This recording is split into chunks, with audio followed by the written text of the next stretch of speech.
Baik, perkenalkan kami dari kelompok 8 mata kuliah teori akuntansi, jurusan akuntansi Fakultas Ekonomi dan Bisnis Universitas Nusa Cendana.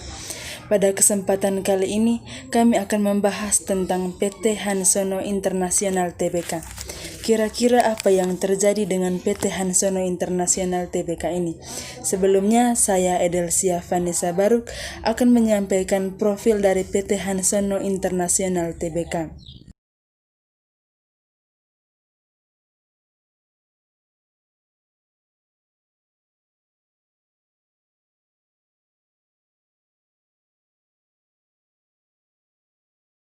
Berikut ini sekilas kontroversi PT Hansono Internasional.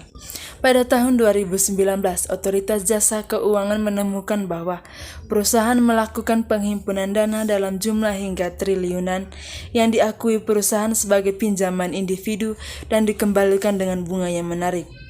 Otoritas Jasa Keuangan memerintahkan perusahaan agar menghentikan penghimpunan dana karena melanggar aturan Undang-Undang Perbankan, di mana yang menghimpun dana adalah perusahaan perbankan. Sebagai reaksi terhadap masalah tersebut, harga saham perusahaan di Bursa Efek Indonesia anjlok hingga menyentuh batas bawah Rp50 per lembar di bulan November 2019. Setelah Beni Joko Sapurto dinyatakan sebagai tersangka dalam kasus Jiwasraya, perusahaan berhadapan dengan masalah hutang, terutama hutang kepada individu. Dalam keterbukaan informasi di BIE, perusahaan menawarkan dua opsi pelunasan hutang, yaitu pengalihan hutang menjadi aset dalam bentuk rumah yang masih dalam proses pembangunan dan pengalihan hutang menjadi saham. Sebelumnya, perusahaan pernah berniat untuk menjual saham Mandiri Mega Jaya untuk melunasi hutang perusahaan kepada pinjaman individu tersebut, di mana Maha Properti Indonesia direncanakan akan membeli saham perusahaan tersebut. Namun akibat masalah Beni dengan Jiwasraya, perusahaan tersebut membatalkan transaksi. Perusahaan menghadapi tuntutan penundaan kewajiban pembayaran hutang atau PKPU dari individu bernama Lani Noviati di Pengadilan Niaga Jakarta Pusat yang diketok oleh hakim pada tanggal 5 Maret 2020. Halo, perkenalkan nama saya Sarah Wulandia Ayadi Putri. Di sini saya akan menyampaikan kasus terkait PT Hansen Internasional Tbk. Dalam catatan Otoritas Jasa Keuangan, PT Hansen Internasional Tbk pernah terbukti melakukan manipulasi penyajian laporan keuangan tahunan. OJK pun menjatuhkan sanksi baik untuk perusahaan maupun untuk direktur utamanya yaitu Beni Cokro. Dalam pemeriksaan yang dilakukan OJK ditemukan manipulasi dalam penyajian akuntansi terkait penjualan kafling siap bangun dengan nilai gross 732 miliar rupiah sehingga membuat pendapatan perusahaan naik tajam. Dalam jual beli tersebut, Hansen Internasional melakukan pelanggaran standar akuntansi keuangan 44 tentang akuntansi aktivitas real estate PSAK 44. OJK mempermasalahkan pengakuan dengan metode akrual penuh. Meski dalam LKT 2016, transaksi tersebut tidak diungkapkan di LKT 2016. Selain itu, Perseroan pun tidak mengungkapkan perjanjian pengikatan jual beli kafling siap bangun di perumahan Serpong Kencana tertanggal 14 Juli 2016. Kesalahan tersebut melanggar ketentuan pasal 69 Undang-Undang Nomor 8 Tahun 1995 tentang pasar modal junto huruf A angka 3 Peraturan Nomor 8G7 tentang penyajian dan pengungkapan laporan keuangan emiten dan perusahaan publik junto paragraf 36 tentang pernyataan standar akuntansi aktivitas pengembangan real estate PSAK 44. Ketentuan lain yang dilanggar yakni pasal 69 Undang-Undang Pasar Modal junto huruf C angka 2, huruf D angka 1 dan huruf B. OJK pun memberikan sanksi administratif berupa denda 500 juta rupiah kepada MYRX dan perbaikan penyajian laporan keuangan tahun buku 2016. Lebih lanjut, Beni Cokro Saputro yang menaikkan perjanjian pengikatan jual beli tidak menyampaikan representation letter kepada auditor sehingga pendapatan perseroan pada tahun buku 2016 menjadi overstate dengan nilai material 613 miliar. Atas kesalahan tersebut dikenai sanksi administratif berupa denda 5 miliar rupiah.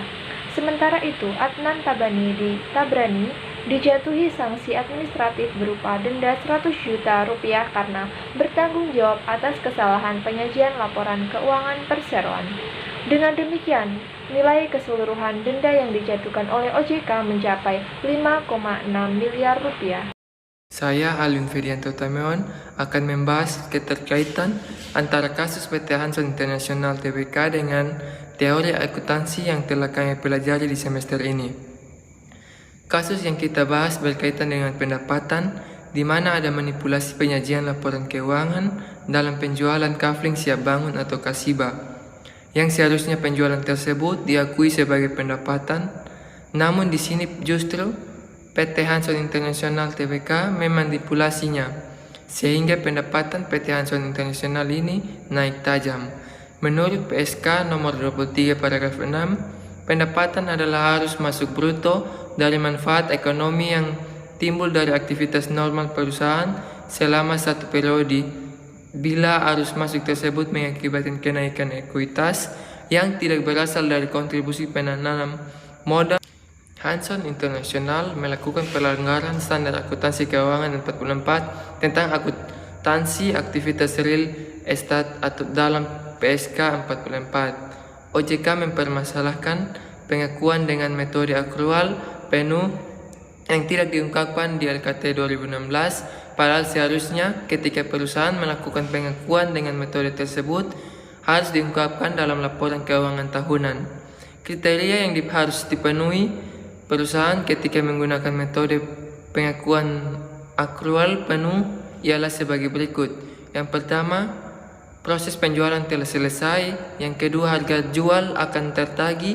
Yang ketiga, tagihan penjual tidak akan bersifat subordinasi di masa yang akan datang terhadap pinjaman lain yang akan diperoleh pembeli. Yang keempat, penjual telah mengalihkan risiko dan manfaat kepemilikan unit bangunan kepada pembeli melalui suatu transaksi yang secara substansi adalah penjualan, dan penjual tidak lagi berkewajiban atau terlibat secara signifikan dengan unit bangunan tersebut. Dalam kasus ini, PT Hanson International mengaku bahwa proses penjualan telah selesai, namun PT Hanson International tidak bisa membuktikan hal tersebut, sehingga kesalahan dalam penyajian laporan keuangan tersebut diketahui oleh OJK. Kemudian masalah pengungkapan yang ada hubungannya juga terhadap teori akuntansi. PT Hanson International seharusnya memperhatikan pengungkapan yang di sini menurut Evans adalah penyajian informasi dalam statement keuangan termasuk statement keuangan itu sendiri, catatan atas statement keuangan dan pengungkapan tambahan yang berkaitan dengan statement keuangan. Kemudian menurut Walt, Terney, dan Dodd, pengungkapan berkaitan dengan informasi baik dalam statement keuangan maupun komunikasi tambahan termasuk catatan kaki. Peristiwa-peristiwa setelah tanggal statement, diskusi dan analisis manajemen, perkiraan keuangan dan operasi, dan statement keuangan tambahan yang meliputi pengungkapan statemental dan informasi pelengkap lebih dari cost historis. Pengungkapan ini sangatlah penting bagi suatu perusahaan jika memang perusahaan tersebut tidak mau dicurigai oleh pengawas keuangan seperti OJK.